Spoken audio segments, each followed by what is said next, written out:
The Vorkai Empire had a wall. It stood in the Grand Council chamber on their homeworld Vork Prime, 30 meters long, 3 meters high. Carved from black volcanic stone that had been polished for so many generations it shone like the surface of a dark lake. On quiet afternoons, when the light from Vork Prime's sun came through the tall chamber windows at the right angle, the wall seemed almost to breathe. On it were names. 164 names, each one cut by hand into the stone and filled with molten gold. They were the names of civilizations, species, empires. Every one of them was gone now, either absorbed into the Vorkai Empire as conquered territory, or destroyed so completely that nothing remained but ruins and memory. The Vorkai called it the Wall of Proof, not the Wall of Glory, not the Wall of Victory. Those names would have felt too emotional, too theatrical, and the Vorkai were not an emotional or theatrical people. They were precise. They were calculating. The wall was proof, plain and simple, proof that their strategy worked, proof that their warships were the finest ever built, proof that their soldiers were the best trained in the known galaxy, proof that 164 times the Vorkai had met an enemy in open battle, and 164 times the enemy had lost. There was a ceremony for each name. After a conquest was complete, after the last enemy ship had gone dark or surrendered, after the planet had fallen, a master craftsman was brought to the council chamber. He would take his tools and spend 3 days cutting the new name into the stone, perfectly proportioned letters, perfectly spaced. Then the gold was poured. Then the wall grew by one more name. Then the celebrations would begin. Supreme Commander Zethkar had attended 22 of those ceremonies in his lifetime. He had fought in 11 of the campaigns personally, watching the others from a command chair, or through the reports that came across his desk. He was old now, his skin faded from the deep blue of his youth to the gray-silver that marked a Vorkai who had passed through 7 decades of life. His body was still strong, though, his mind sharper than most males half his age. Every morning, before his meetings and briefings and the endless responsibilities of commanding the greatest military empire in the galaxy, Zethkar walked the wall. He did it alone. He started at the first name, the Wreckage Dominion, conquered before his grandfather was born, and he walked slowly to the end, to the 164th name, the Thalori Sovereignty, his most recent campaign, his most recent victory. Then he would stop, and he would look at the empty space beyond that final name. Space for more. There was always space for more. He was finishing his walk on an ordinary morning when his senior aide entered the chamber at a quick step, the kind of step that meant news. The aide was young, barely 30, with the crisp uniform and careful movements of someone who had studied exactly how to present information to a superior officer without wasting a single word. Supreme Commander, the deep survey team from Sector 44 has returned. Zethkar kept looking at the wall. Report. One civilization found single planet species, calls itself humanity. Their world is called Earth. Third planet from a yellow star approximately 700 light-years from our current outer border. Single planet. Zethkar turned. They have not colonized beyond their own star system. They have a very small number of research outposts on their neighboring planets. Nothing that could be called a military presence. No colonies. Their entire civilization exists on one world, Supreme Commander. Zethkar was quiet for a moment. What are their weapons? Chemical propellant projectile weapons, primarily. Early-stage directed energy weapons, still in development. Missiles of limited range. Their warships are small. Our analysts say their largest warship is about the size of one of our standard supply carriers. Nothing larger. Nothing with faster-than-light capability, though they appear to be researching it. Population? Approximately 8 billion. A pause. Then Zethkar made the low rumbling sound that was the Vorkai equivalent of a laugh. He turned back to the wall, found the empty gold space beyond the 164th name, and stared at it. Show me, he said. The aide produced a datapad and activated its holographic display. Images bloomed in the air.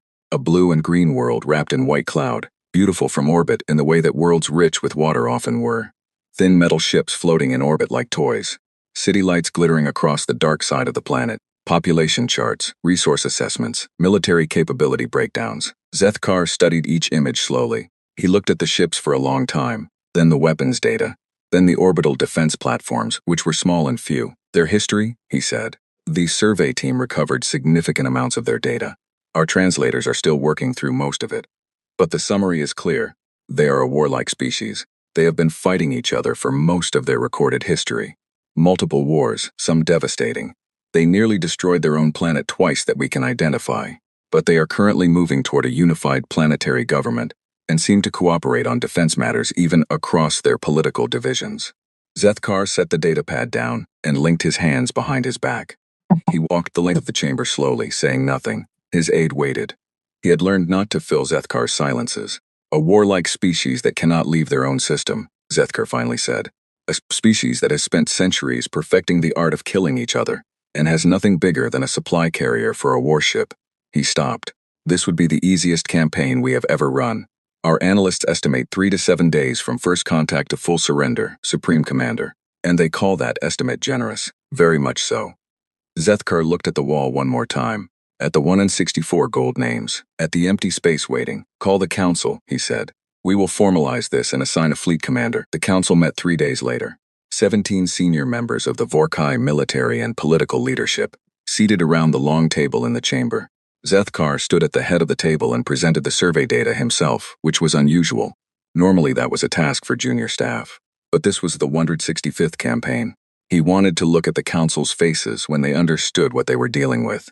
He was not disappointed. By the time the presentation finished, several of the council members were already smiling. Fleet Councilor Marin, the oldest member of the council, had fought in 9 campaigns. He looked at the image of Earth, hanging in holographic display above the table, at its small ships and its limited weapons, and he said what several were thinking. We are sending a full fleet for this. We are, Zethkar said. Supreme Commander, with respect, a battle group of 10 ships would accomplish this in the same time. Why allocate 40 warships to a civilization that cannot threaten us? Because they are unknown, and the unknown is the only thing that has ever hurt us. The chamber was quiet. The older council members nodded. The younger ones listened carefully, understanding that they were being taught something. Fleet Councilor Marin said nothing more. The vote was unanimous. A full battle fleet of 40 warships would be dispatched to the human solar system. Fleet Commander Drath was assigned command. The finest active fleet commander the Vorkai had. Winner of 4 campaigns without the loss of a single ship to enemy fire. Some people thought assigning Drath to such a small mission was excessive. Zethkar thought it was appropriate. The 165th victory would be recorded for all of Vorkai history. He wanted it handled with complete perfection. The fleet assembled at the staging point over the following 3 weeks. 40 warships, ranging from fast patrol destroyers to 4 heavy dreadnoughts capable of cracking the surface of a moon. Carrier vessels with fighter complement, supply ships, and 6 troop transports carrying a total of 12,000 Vorkai ground soldiers, equipped with the best infantry weapons their empire could produce. Fleet Commander Drath reviewed his force from the observation deck of his flagship, the carrier dreadnought had called Vorkai's Fist.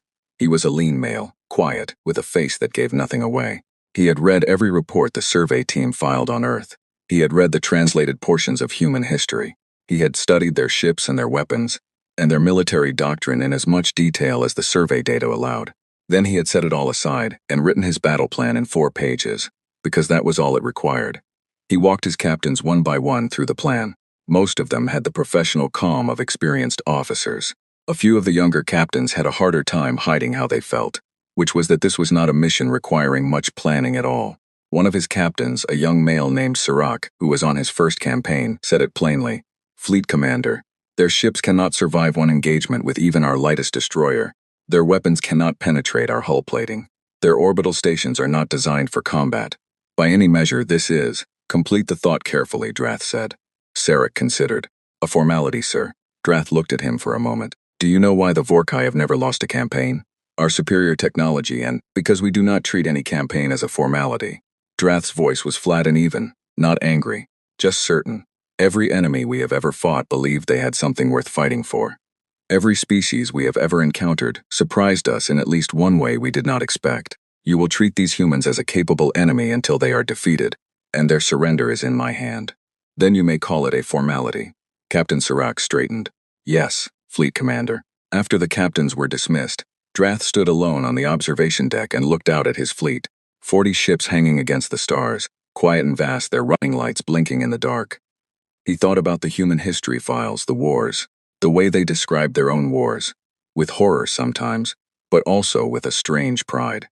The way they wrote about the ones who kept fighting when everything said they should have stopped. The way they celebrated people who refused to give up even when giving up was the logical choice. Stubborn, he thought. They are a stubborn species. Stubbornness was not a weapon. He reminded himself of that.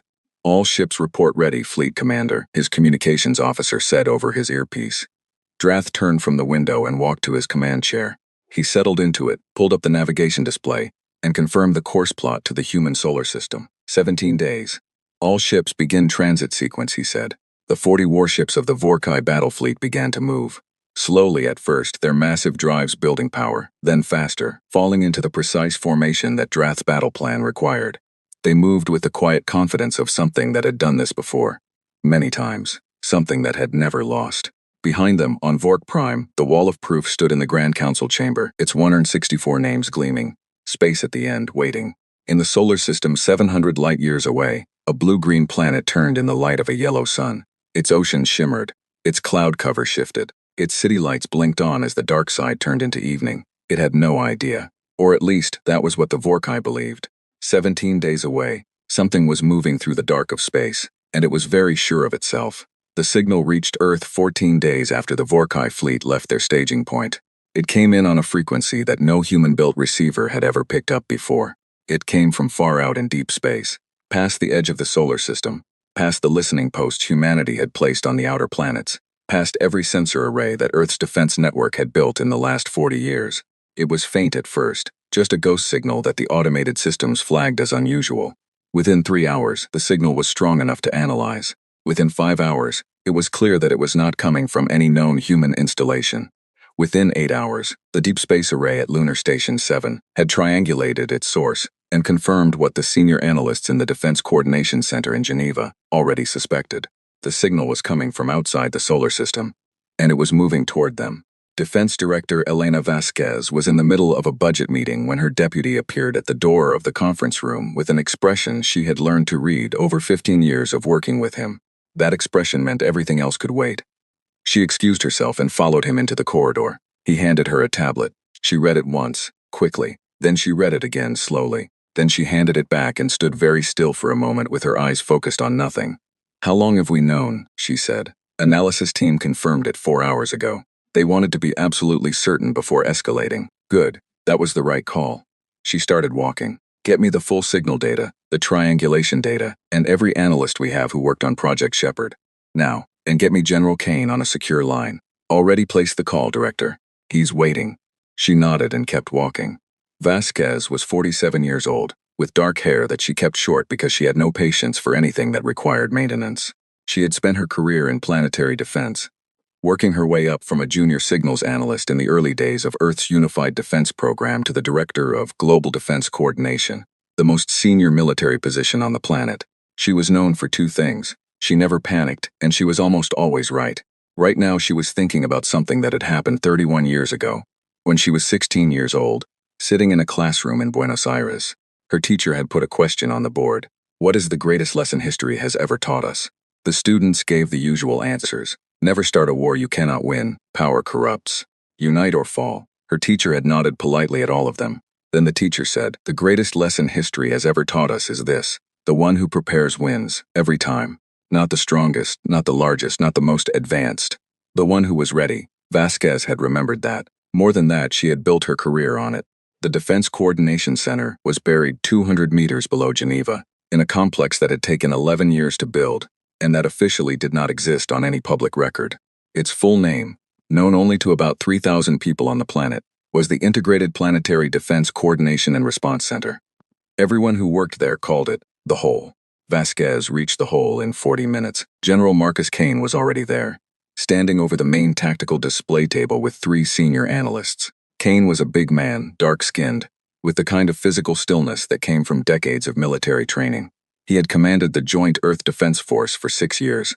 He and Vasquez had worked together for most of that time. They disagreed on many things and trusted each other completely. "The signal has increased in strength again in the last hour," Kane said by way of greeting. "The triangulation is solid. Multiple sources, all converging on the same origin point. Fleet-sized energy signatures. How far? 3 days out from the outer edge of the system. At current speed, they'll cross the heliopause in 72 hours. Inner solar system in roughly 5 days after that." Vasquez looked at the display. A red marker was moving slowly toward the center of the map, toward the small blue circle that represented Earth. She looked at it for a moment, breathing slowly. "Is Shepard ready?" she said. Kane looked at her. The analyst near him found something to look at on the other side of the room. "Director," Kane said carefully, "Shepard has been in operational testing for 14 months. It has never been tested under actual combat conditions. We don't know. Is it ready?" He was quiet for a moment. Dr. Patel says yes. Then it's ready. She pulled up a chair and sat down at the table. Call Patel in. And I want the full Shepherd team here within 6 hours. And Marcus, she looked up at him, start activating the contingency protocols. All of them. Kane nodded once and started giving orders.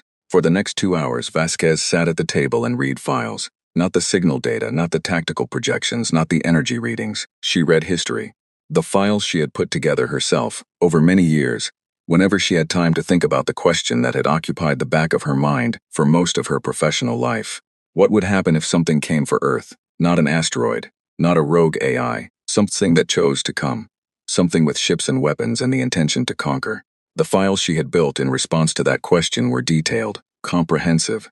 30 years of reading, research, and planning, kept in an encrypted database that no one else could access. History files mostly, not human history, alien history. It had started with the first confirmed alien signal, received 18 years ago. A faint transmission, ultimately determined to be an automated beacon from a dead civilization. But it had told Earth's analysts two things. There were other civilizations out there, and at least one of them was dead. For a long time, humanity debated whether that dead civilization had died on its own or had been killed. The debate never fully resolved. Then 11 years ago, a second signal, stronger. Clearly a communication of some kind. Impossible to decode at first, but over the following 3 years, humanity's best linguists and mathematicians had cracked most of it. What they found changed everything. It was a warning, left behind by a species that called itself the Sulhari. A long, detailed warning, broadcast on a frequency that would eventually reach every technological civilization in the galaxy. Assuming those civilizations had enough time to receive and decode it, the Sulhari had been a spacefaring civilization for over 1,000 years. They had colonies on 20 worlds.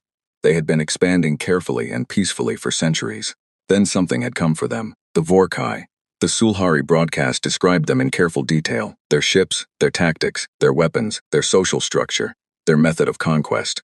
The broadcast ended partway through, cut off mid-sentence, as if the last transmitter had been destroyed while still sending. That broadcast had started Project Shepherd. Dr. Aryan Patel arrived at the hole 5 hours after Vasquez's call. He was 42, small and slightly built, with the distracted look of someone whose mind was always running 3 problems ahead of the conversation. He was the most important person on the planet, a fact he was quietly uncomfortable with. He led the team of 500 scientists and engineers, who had spent the last 11 years building something that had never been built before. Vasquez met him at the entrance of the main operations room. She skipped the greeting. "The signal is confirmed," she said. "It matches the ship signatures in the Sulhari records. Fleet-sized." Approaching from the direction the Sulhari records indicated the Vorkai operate in, Patel pulled up the signal data on his tablet. He was quiet for a long time, scrolling through numbers. Then he set the tablet down and rubbed his eyes. "We knew this day might come," he said. "We built for it," Vasquez said. "Is it ready, Aryan?" The real answer, not the answer from the test reports. Patel thought for a moment. There was a long pause. "Yes," he said. "But Director, what we built was designed based on the Sulhari records and our analysis of the physics involved. We have never seen Vorkai ships in person. We have never tested against their actual materials or their actual shielding. There are variables we cannot account for. There always are." "Yes," he paused. "The principles are sound. The engineering is sound. Everything we understand says it will work." He looked at her steadily. "But I want you to understand that we are going to find out things we don't know once the shooting starts." "I understand." Vasquez turned back to the tactical display. "Get your team settled in. I want full readiness reports every 4 hours. Patel nodded and moved away. General Kane appeared at Vasquez's shoulder. "Contingency protocols are active. We've begun the quiet evacuations from the most exposed surface positions. Public messaging protocols are ready to go when you give the order." "Not yet," Vasquez said. "I want to wait until we have a clearer read on their approach and intentions. The last thing we need is 8 billion people in full panic before we know what we're dealing with." Kane accepted this. He had learned not to argue with Vasquez's pacing. She was almost always right about timing. Over the next 48 hours, the hole became the nerve center of everything. The signal from the approaching fleet grew stronger by the hour. Better resolution on the energy readings meant better ship counts, 40 warships, massive by any standard Earth had ever measured against. The 4 heaviest signatures were clearly dreadnoughts, a class of warship the Sulhari records described in detail. Ships so large they were designed to crack through a planet's atmospheric shield with sustained bombardment. The analysts were careful with their expressions when they reported these numbers. Some of them were less careful in the corridors, where Vasquez occasionally heard the word she had specifically asked people not to use. Impossible. She understood why they said it. She had said it herself, once 11 years ago, reading the Sulhari records for the first time. 40 warships from a civilization that had beaten 164 other civilizations, coming to a planet that, as far as anyone knew, had never fought a battle beyond its own atmosphere. By any rational measurement, this was impossible to survive. But Vasquez had not spent 30 years preparing for the rational measurement. She had spent 30 years preparing for the actual fight. And the actual fight, she had always believed, was never decided by who had the better weapons on paper. It was decided by who had thought harder about winning. She stood at the tactical display on the last night before the Vorkai fleet would enter the outer solar system. The whole was quiet around her. Most of the staff had rotated for rest. The overnight watch moved slowly, checking their stations, updating their data. On the display, the red marker moved, steady, patient, certain. Behind Vasquez, on a secondary display that she had quietly left active, an image played on loop. It was from the Sulhari records, a planet the Sulhari had described in their warning. The third world they had tried to defend against the Vorkai. A world that had possessed more warships than Earth had by a significant measure. A more advanced civilization, better weapons, more experience in space combat. The Vorkai had reduced it to a scorched ruin in 11 days. She looked at it for a long moment. Then she turned back to the tactical display. She thought about her teacher's question, 31 years ago. The one who prepares wins, director. The overnight watch officer's voice was quiet. The fleet just crossed the outer heliopause marker. They're inside the system. Vasquez straightened. Sound the full readiness, she said. Wake everyone up. A moment later, the alarm tones began to sound through the hole, soft but clear. People came awake, came to their stations, came to their posts. Vasquez looked at the red marker on the tactical display, closer now, still moving with that same steady, patient certainty. She had one thought, very clear and very calm. They have no idea what is waiting for them. And she smiled. The Vorkai fleet crossed into the human solar system on a Tuesday. Nobody on Earth planned it that way. It was just how the numbers worked out when you factored in transit speed and distance. A Tuesday afternoon, gray and cold over Geneva, with light rain falling on the roof of the building above the hole, somewhere 200 meters over Vasquez's head. The first thing Fleet Commander Drath did after his navigation officer confirmed they had crossed the outer system boundary was order a full sensor sweep. Standard procedure. Always know your battlefield before you enter it. The results came back within the hour. Drath sat in his command chair and looked at them carefully. His senior tactical officer, a veteran named Hross who had served in 3 campaigns, stood beside him and said nothing while Drath read. Hross had learned that Drath liked silence when he was processing data. The sweep showed what the survey team had shown him. 1 inhabited world, 3rd from the yellow star. Multiple orbital stations, none heavily armed. Several small defensive platforms. A scattering of minor installations on other planets and moons. A handful of small warships in various positions around the inner system. The sensor sweep also showed something the survey team had not included in their reports. What is this reading here? Drath said. He pointed to a dense cluster of small energy signals that appeared to be distributed throughout the inner system in a wide, loosely structured pattern. They were faint, easy to miss. The kind of thing that a less careful sensor operator might have written off as interference. Hross leaned over the display. He studied it. Low-power signatures. Very small individual sources, widely spaced. He ran the data through the analysis system for a moment. Could be debris, meteoroid material. Some of those signals look similar to the interference patterns we get in asteroid belts. Are there asteroids in that region? No significant concentration, sir.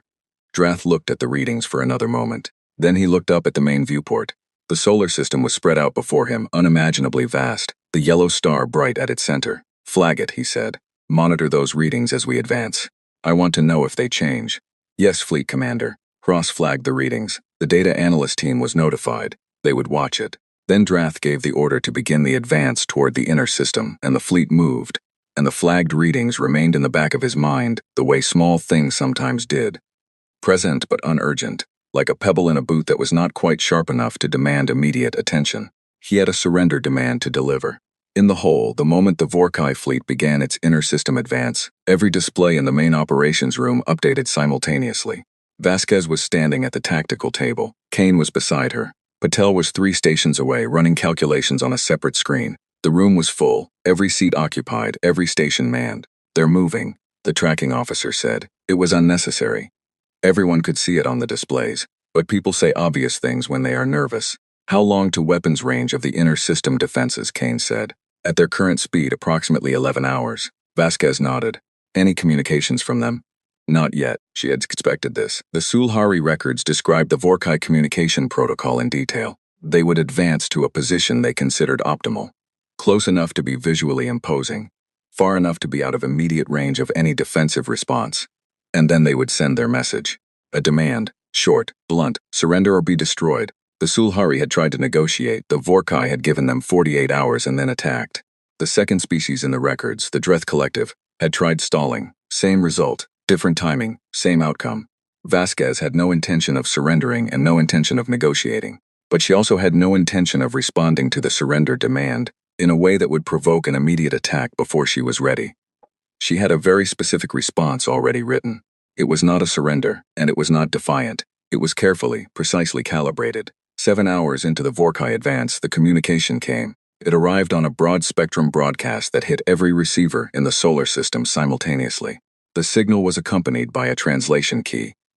The Vorkai had done their homework with the survey data and translated their message into the most common human language, English, which meant their linguistics team was competent, and their survey had been thorough. The message was read aloud by the communications officer in the hole. Her voice was flat and professional, which was exactly right. To the inhabitants of the planet designated Earth, you are addressed by Fleet Commander Drath of the Vorkai Empire. The Vorkai Empire controls 164 star systems and their associated worlds. Your civilization has been assessed and found to be within the expansion boundaries of the Empire. You are offered one choice: surrender your world peacefully and accept integration into the Vorkai Empire, or refuse and face the total destruction of your military capability and the occupation of your world by force. You have 12 of your planetary rotations to respond. Refusal to respond will be treated as refusal to surrender. Silence in the hole. Then, from somewhere in the back of the room, one person started to laugh. It was a short, involuntary sound, quickly suppressed. Vasquez did not look to see who it was. She understood the impulse completely. She had already read the pre-approved response that the full Planetary Council had signed off on 2 days ago. In the event that the fleet arrived and issued exactly this message, she had written it herself. Send the reply, she said. The communications officer sent it. Across the solar system, in the command deck of the Vorkai's Fist, Fleet Commander Drath received the human response 11 minutes after the message was delivered. He read it on his personal display without expression. Then he read it again.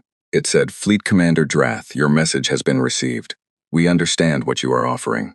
We request an additional 24 hours to formally consult with our planetary governing bodies before providing a complete response.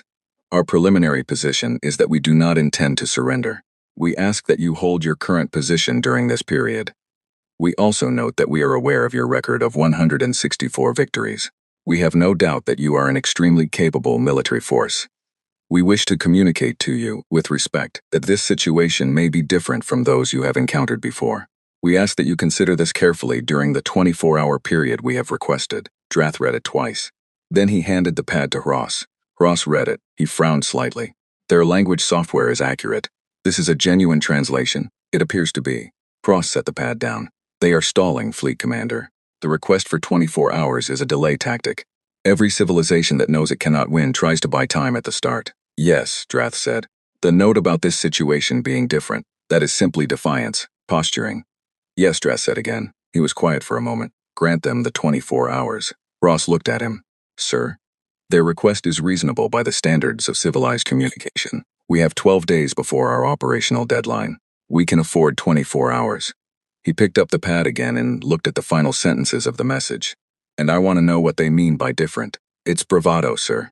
With respect, perhaps. Drath set the pad down, or perhaps not. Either way, I would like to understand it before we begin.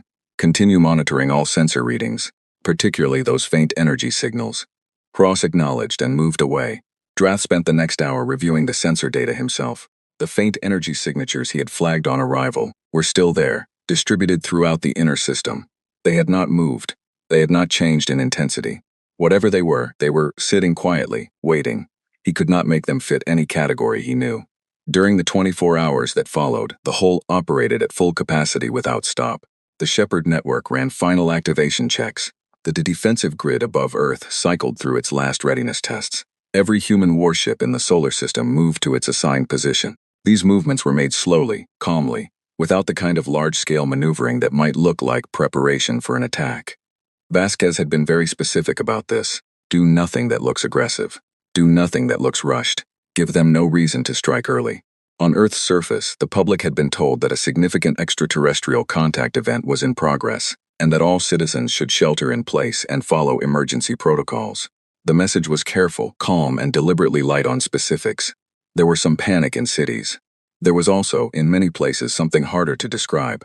A kind of collective steadying, a squaring of shoulders, a clenching of jaw. Humanity had been afraid before, many times, of plagues, of its own weapons, of storms and earthquakes and famines. Fear was not new to them.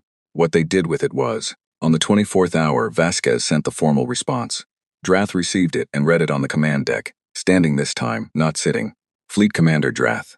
This is Defense Director Elena Vasquez, speaking on behalf of the unified government of Earth. We have completed our consultations. Our position is final. We will not surrender. We have inhabited this world for 300,000 years. We have fought for it, suffered on it, nearly destroyed it ourselves, and survived. We do not intend to give it to anyone. We are aware of your record. We respect the capability it represents. We are also telling you honestly that we are prepared for this fight, and we are asking you, one final time, to reconsider your course of action. If you choose to advance, we will defend ourselves with everything we have. This is not bravado. This is a statement of fact. The choice is yours. Drath read it. Then he put it down and said, all ships, battle formation. We advance on the inner system. The 40 ships of the Vorkai fleet began to move again, accelerating this time. Battle formation was a tighter, more aggressive arrangement. Ships positioned to provide overlapping fields of fire, to protect each other's flanks, to respond to attack from multiple directions simultaneously. It was the formation the Vorkai had used in most of their 164 campaigns. It had never failed. Drath stood at the main viewport and watched the yellow star grow slightly brighter as they advanced. Around it, a small blue-green world turned in its orbit, patient as planets always are. He thought about the response from the human director. One phrase stood out, 300,000 years. We have inhabited this world for 300,000 years. The Sulhari had been a spacefaring civilization for 1,000 years when the Vorkai destroyed them. The Thalori sovereignty, the most recent name on the wall, had been active for 800 years. Most of the civilizations the Vorkai had fought were measured in centuries. 300,000 years. He had not known humans were that old. He set the thought aside. Age was not a weapon either. Tactical, he said. What is the current read on those unidentified energy signatures? The tactical officer checked his station. His face changed slightly, just a fraction. But Drath saw it. Fleet Commander. The signatures have changed. They're no longer faint. Drath turned. Meaning what? Meaning they've powered up, sir. The officer's voice was careful and controlled. All of them. Simultaneously, in the last 4 minutes, the command deck was quiet. How many? Drath said. The officer ran the count. It took a moment, because the signatures were spread widely across the inner system, and there were more of them now than the sensor sweep had originally found. Many more. Fleet Commander. We are reading over 3,000 individual power signatures. Nobody on the command deck spoke. Drath looked at his sensor display. 3,000. Spread across the inner solar system, each one small, each one now showing active power levels. They had been invisible on arrival, or near enough, powered down, cold, waiting. Like something in hibernation. Like something that had been placed there on purpose. Waiting for exactly this moment. He thought about the human director's words. We are prepared for this fight. This is not bravado. This is a statement of fact. All ships, shields to full power, Drath said. His voice was level, weapons hot. Maintain formation. And across the inner solar system, in 3,000 small vessels that the Vorkai had dismissed as debris when they first arrived, power levels continued to climb. They were not ships. That was the first thing the Vorkai tactical teams established in the frantic 10 minutes after the signatures powered up. The 3,000 objects were not warships in any traditional sense. They had no crew sections, no life support, no bridge, no command structure. They were machines, unmanned, roughly 2 meters long, shaped like nothing the Vorkai had ever classified in their database of alien weapons systems. Some were cylindrical, some were angular. All of them were now pointing in the same direction. At the Vorkai fleet, Fleet Commander Drath stood in front of his sensor display and absorbed this information with a stillness that his officers, watching him, found either reassuring or terrifying depending on how long they had served under him. Power output analysis, he said. The tactical officer, a steady professional named Vorel, ran the calculations. He had been running them since the signatures spiked. His screen was full of numbers. Some of the numbers were making him recalibrate his estimates, because the first results had come out wrong, and then the second results had also come out wrong, and the third results were telling him something that he was having real difficulty putting into a sentence. Fleet Commander, Vorel said carefully.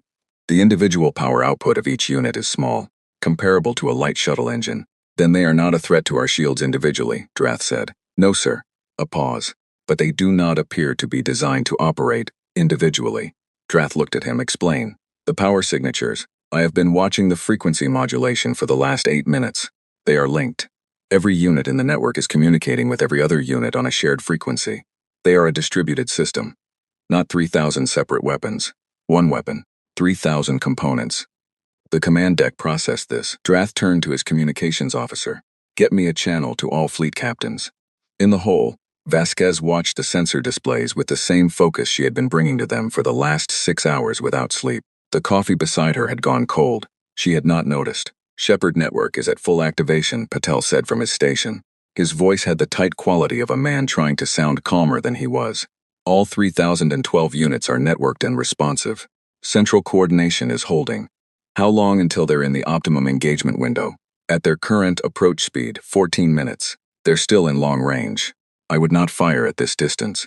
He hesitated. Director, I want to note again that we have never tested this system at full scale against a real fleet. The simulations suggest. I know what the simulations suggest, Vasquez said. I've read them. When they're in the window, we fire.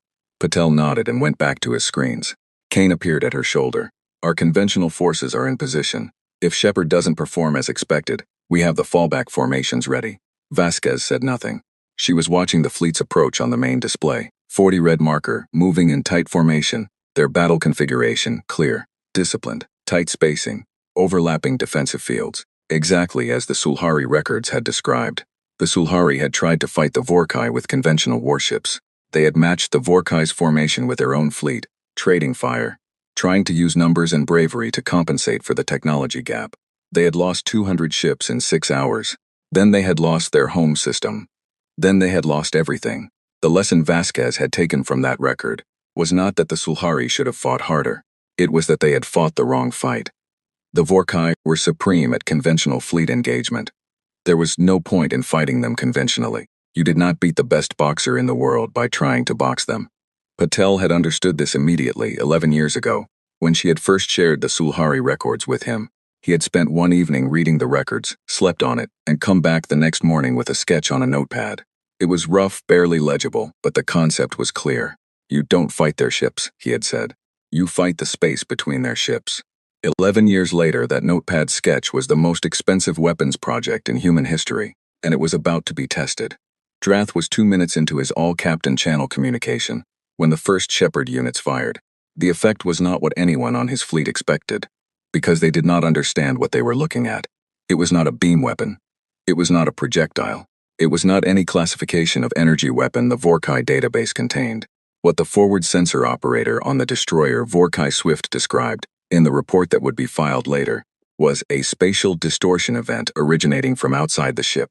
The Vorkai Swift was in the forward position of the fleet's left flank. It was a fast destroyer, 240 meters long, crewed by 108 personnel. Its shields were at maximum power and its weapons were hot. It was exactly where the battle formation required it to be. It ceased to exist at 14:32 Geneva time on a Tuesday afternoon. Not destroyed in the traditional sense, not blown apart by an explosion, leaving debris and energy signatures for the sensors to track. The Vorkai Swift's hull, all 240 meters of it, simply stopped being present in its location and did not appear anywhere else that sensors could find. Gone. The fleet's sensor network registered its disappearance as a glitch for 0.3 seconds. Then the computers caught up and redesignated the contact as destroyed. Drath was still on the all-captain channel when it happened. He saw the Swift's signal vanish on his tactical display, a ship that had been in his fleet for 3 years, crewed by people he had personally reviewed. There one moment and not there the next. Swift report, his communications officer said. Procedure. Even when you already knew. No response. Weapons signatures, Drath said. Nothing we can classify, Fleet Commander. There was a spatial anomaly reading at the Swift's position approximately 0.4 seconds before its signal was lost. We have no category for the reading. Drath kept his voice even. All ships evasive, maintain formation integrity. Sensor teams, full analysis of the anomaly reading now. The fleet began its evasive maneuver. It was a good maneuver, precise, disciplined. The kind of response that took years of training and experience to execute at fleet scale without losing formation integrity. The Vorkai were very good at it. It did not help. The second disappearance happened 40 seconds later. The dreadnought Unbroken Fist, 1,200 meters long, 600 crew, 4 massive main batteries capable of stripping the atmosphere from a small moon. There one moment, not there the next. No debris, no explosion, no final message from the crew, no wreckage tumbling away from the point of impact. Nothing, just absence, absolute and complete, like a light that someone had switched off. In the hole, Vasquez watched the dreadnought's marker disappear from the tactical display. Around her, the room was so quiet she could hear the ventilation system. Then someone said very quietly, "Oh my God," not in fear, in awe. Patel was shaking slightly, she noticed. His hands on his keyboard were unsteady. He was staring at his screens with the expression of a man watching 11 years of his life either succeed beyond anything he had dared to imagine or fail in the most public way possible. He could not yet tell which. The numbers kept updating. The Shepard units were cycling through their firing sequence. The network was functioning exactly as designed. Better than designed, actually. The coordination latency was lower than the simulations had predicted, which meant the firing rate was higher than expected. "It's working," Patel said. His voice was barely above a whisper. "It's actually working."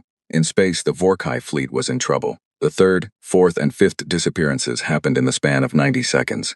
A cruiser, another destroyer, a second dreadnought, each one vanishing without trace, without debris, without the kind of dying that ships are supposed to do when they are destroyed. The Vorkai fleet's sensor network was screaming with anomaly readings that its analysis systems could not categorize, because they had never been programmed to categorize this. Drath stood at his station and watched his fleet shrink on the tactical display and forced himself to think clearly, to work the problem, to find the response. This was what the Vorkai did.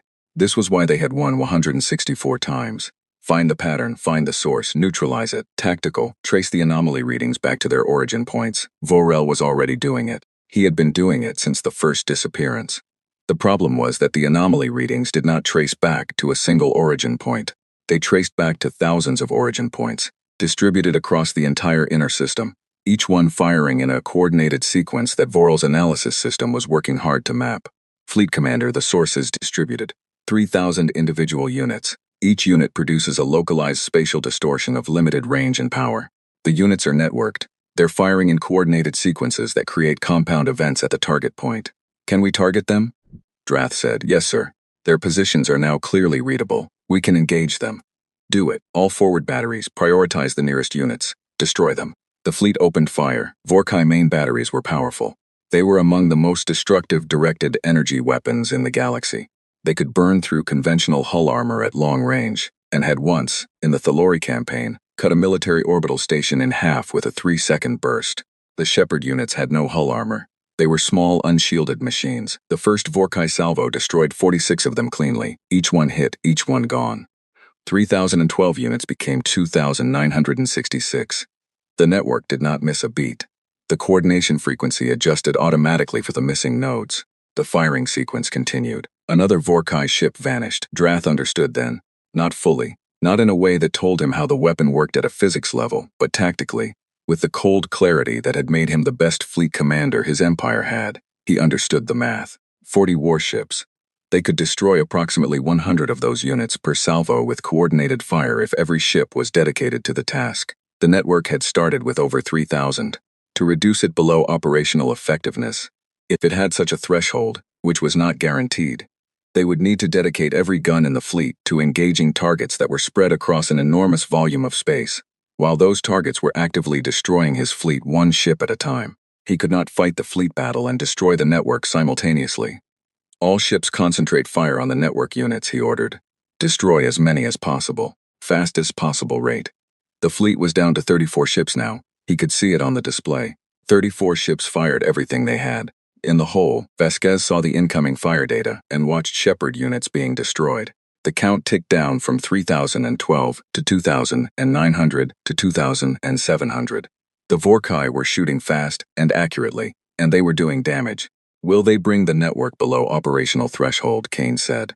Patel shook his head. "Not at that rate. Every unit they destroy, they lose another ship first. The math doesn't work for them. How many ships do they have left?" Patel checked. The display shows 32. On the tactical display, the red markers continued to wink out, one at a time. The pace was not fast, but it was relentless. Every 40 to 60 seconds, another ship ceased to exist. No wreckage, no emergency signals, no escape pods broadcasting their positions. Nothing remained of the ships the Shepard network was taking. That was the point. That was the physics of it. Patel had not told anyone, even Vasquez, the full detail of what the Shepherd units actually did. Not because it was classified, though it was. Because he was not certain that anyone would have approved the project if they fully understood. The Shepherd units did not destroy ships. They relocated them to a point in space approximately 4 light-years from the solar system, inside a region of dense molecular cloud where navigation was effectively impossible, and no habitable world existed within range of even a Vorkai ship's fuel capacity. He had chosen to describe this to Vasquez as removal from the combat zone. She had accepted this description. He watched the red markers disappear and thought about what it meant to be a crew member on one of those ships. One moment in a solar system, in a battle, knowing where you were. The next moment, somewhere else, alone in the dark, surrounded by gas cloud, with no way to know where home was. He was not sure whether that was more merciful or less merciful than being destroyed. He had decided not to think about it too hard and had gone back to the engineering. On the Vorkai's Fist, Drath was down to a fleet of 20 ships. His communications officer had been trying to reach Vork Prime for the last 40 minutes. The message would take time to travel, but he needed to send it. Fleet Command needed to know what was happening here. What kind of weapon they were facing. The physics readings his sensor team had gathered, incomplete and baffling as they were, needed to reach people who could analyze them properly. He had also sent a personal message to Supreme Commander Zeth Kar. It was short. He had not known how to make it longer. Supreme Commander, we are facing a weapon without precedent. It leaves no wreckage. I do not understand its function. We have destroyed approximately 400 of their network units. They have more than 2,000 remaining, and the rate of attrition is not sufficient. I am going to attempt a retreat and regroup.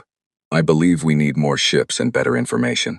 23 ships lost. No debris, no remains. Fleet Commander Drath, he sent the message and turned back to his tactical display. 18 ships now. The Shepherd units were still firing. Still coordinated, still relentless. Fleet Commander, Ross said quietly. He had been standing beside Drath's station for the last hour. Should we begin a retreat maneuver? Drath looked at his fleet. 18 ships. 47 minutes ago he had had 40. The network still had over 2,000 units operational. His gunners were destroying them as fast as they could, but it was not enough and everyone on the command deck knew it. He looked at the blue-green planet on the long-range display, turning, quiet. He thought about the human director's message. This situation may be different from those you have encountered before. Not bravado. A statement of fact. Yes, he said. All ships begin a retreat maneuver. Full drive power. We are leaving the system. It was the first time in 4 campaigns in his entire career that Drath had said those words. The retreat order went out at 16:04 Geneva time. The 18 remaining ships of the Vorkai fleet turned. Drives at full power, forming up as best they could, pulling away from the inner system and toward the outer edge of the solar system, and whatever lay beyond it. The maneuver was clean, disciplined. Even now, with less than half the fleet remaining, the Vorkai executed a battle withdrawal the way they did everything else, with precision and control. Drath watched the inner system fall behind on his rear sensor display. The planet, the orbital stations, the network. He watched it all recede as his fleet built speed, and for a brief moment something in his chest loosened slightly. They were moving. They were getting out. They still had 18 ships. The retreat was working. Then the sensor officer said, Fleet Commander, the network units are moving. He turned. Moving where? They're repositioning. The officer's voice was very careful. Ahead of us. They're spreading into an intercept pattern. Drath looked at the tactical display. He saw it. The network units, those small, unmanned, relentless machines, were not just sitting in the inner system waiting for the Vorkai to come to them. They were mobile. They could pursue. Of course, they could. Of course they could. He looked at the numbers. How many network units had his fleet destroyed during the battle? Over 400. The network had started with just over 3,000. That left roughly 2,600 operational units. And they were now spreading out ahead of his retreating fleet in a pattern that was going to cut off the escape route. Can we go around them? He said. The tactical officer ran the calculations. It took 30 seconds. 30 seconds in which nobody on the command deck spoke. No fleet commander. Their repositioning speed is sufficient to keep the intercept pattern ahead of us, regardless of heading changes at our current drive output. To outrun the repositioning, we would need to increase drive power beyond safe operational limits. Increase drive power anyway, Drath said. The engineer's report came back in 2 minutes. They could push the drives to 120% of rated output. It would risk drive failure. It might work. It did not work.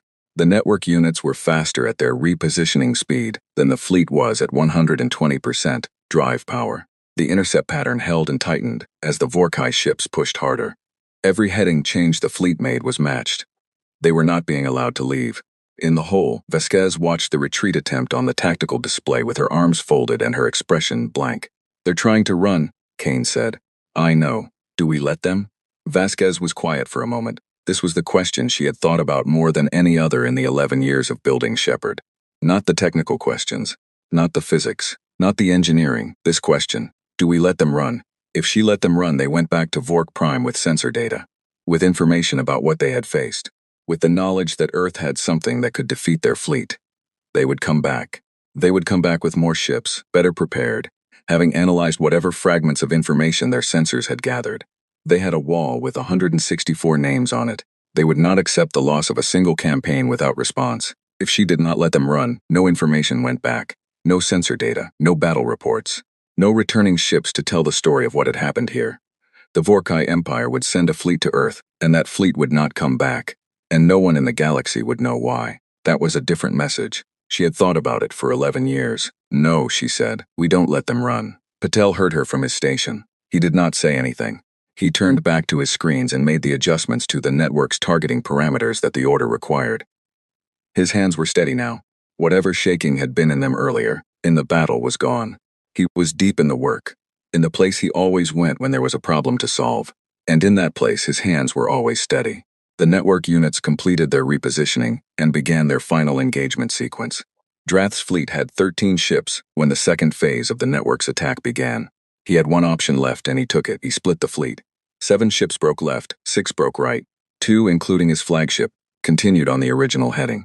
It was a maneuver designed to force the network to divide its attention, to thin out the intercept pattern, to create at least one lane of escape for at least some of his ships. It was a good maneuver. It was the correct tactical response to his situation. 3 of the 7 ships on the left vector disappeared before they had traveled 2 minutes on the new heading. 2 of the 6 ships on the right vector disappeared in the same interval. The network did not thin. The network did not choose a direction and commit to it and leave the others uncovered. It adapted. Instantly. Every change in the Vorkai formation was met with a coordinated redistribution of the network units that maintained coverage across all vectors simultaneously. 11 ships, then 9, then 6. Then the Vorkai's Fist Fleet Commander Drath's flagship was alone. He did not know what had happened to the other ships because their signals had simply vanished. The same way every other ship in the fleet had vanished, one by one. No last messages. No distress signals, no debris, just gone. Drath stood on his command deck and looked at his tactical display. One ship, one red marker, alone in the outer reaches of the solar system. Around it, the network units were repositioning for what was clearly a final engagement sequence. He thought about many things in the next few moments. He thought about Vork Prime and the wall and the 164 gold names. He thought about his captains and their crews and where they might be now, if anywhere. He thought about the human director's message, which he had read and reread many times since it arrived, and which he understood now in a way that he had not understood when he first received it. 300,000 years. He thought about what a species looked like after 300,000 years of surviving, after all the wars and plagues and disasters they had clearly lived through, because they were still here, after watching civilizations around them die off in the records, after receiving a warning from the Sulhari, maybe, in the same way they had received warnings the Vorkai had never seen. After 11 years or more, maybe much more, of building something specifically for this, not for glory, not for expansion, because something was coming for them and they intended to still be here when it arrived. He sent one final message to Vork Prime. It was short. Supreme Commander, 18 ships cannot retreat. Network has containment capability. All ships lost except flagship. I do not expect to report again. Recommend no further engagement with this species until the nature of their weapon is fully understood, if understanding is possible. They were ready. They have always been ready. Drath. He sent it. Then he stood up straight and folded his hands behind his back and waited. The Vorkai's Fist disappeared at 1751 Geneva time. In the hole, the last red marker winked out of the tactical display. The room went completely silent. Vasquez stood at the table and looked at the display. Where there had been 40 markers representing the greatest fleet the Vorkai Empire had sent on a campaign in 20 years, there was now nothing. Empty space. The solar system looked exactly as it had looked that morning, except that the Shepard units were now beginning their long, slow repositioning back to their dormant positions throughout the inner system. 31 seconds of silence, then someone at the back of the room started to clap. slowly. One person, then two, then 10, then all of them, the entire whole. 240 people on duty in that room at that moment, standing up and clapping until the sound filled the chamber and bounced off the walls. Some of them were crying, some were laughing, some were doing both at the same time, which is the thing humans do when the emotion is too big to fit in any one shape. Vasquez did not clap. She stood at the table with her arms folded and looked at the clean display. Not because she was not moved, because she was thinking. Kane put a hand on her shoulder briefly. That was enough. Patel was still at his station, running numbers. He would be running numbers for hours, she knew, assessing the network's performance, identifying what had worked exactly as planned, and what had worked better or worse than expected. He would produce a report that was thorough and precise, and would be classified for many decades. She would read every word of it. "What's the status of the conventional forces?" she said when the applause had settled. "No engagements," Kane said. "The network handled the entire battle. Our warships never fired a shot." "Good." She was quiet for a moment. "What about the other species out there? The ones who are watching?" This was the other half of the question she had spent years thinking about. Earth was not alone in the galaxy. The Sulhari's warning had made that clear, and the survey drone signals had confirmed it over the years. There were other civilizations. Some of them had been watching this solar system, she suspected, since the Vorkai fleet set out. Word traveled among the species who had reason to fear the Vorkai. Some of those species had reached out tentatively, carefully through years of intercepted signals and careful back-channel contacts, to see if Earth was aware of its situation. Earth had given those contacts careful, non-committal responses that amounted to, "We know we are handling it. Please do not interfere." Now there was something to report back. Vasquez sat down and began composing the message. It went out 12 hours later, on the broadest spectrum broadcast that Earth's transmitters could manage. Not on the frequency the Vorkai had used. On the frequency the Sulhari had used for their warning. The frequency that humanity had always suspected other civilizations in the region monitored. The message was short. It said, "This is Earth. The Vorkai fleet that was dispatched to this system has been defeated. No ships were permitted to leave. No wreckage was left. We are aware that other civilizations in this region have experienced aggression from the Vorkai Empire. We are aware of their record of 164 victories. We are also aware that other species may have built defensive capabilities during this time. We extend the following offer to any civilization currently under threat from the Vorkai or any comparable aggressor. We are willing to share the technology and methods that we used in this engagement. We ask for nothing in return except that you use what we share to defend your own people, not to become the next aggressor. We are not interested in empire. We are not interested in expanding our territory. We are interested in making the galaxy a harder place to bully. Earth, out." Vasquez reviewed the message twice before sending it. Kane had suggested making it longer. Patel had suggested making it more technically precise. She had sent it as written. On Vork Prime, the message from Drath arrived 6 weeks after the battle. Zethkar read it alone, in the council chamber, standing before the wall of proof. He had been told already that the fleet had not returned. The first absence of a returning fleet in Vorkai history. He had been waiting for Drath's final message, hoping it contained something he could use, some analysis of what had happened that he could hand to his scientists and Ingene.